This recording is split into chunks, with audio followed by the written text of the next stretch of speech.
ராஜா, நீர் எத்தனை நல்லவர் ஆண்டவரே. தீமைகளோ சேதங்களோ நேராமல் எப்போதும் நீர் எங்களை காத்திடுவீர்.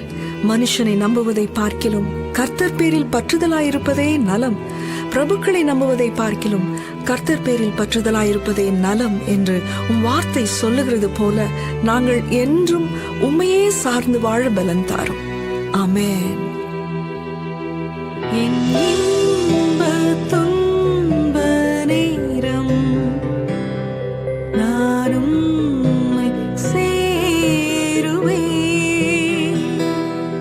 என் இன்ப துன்ப நேரம் நான்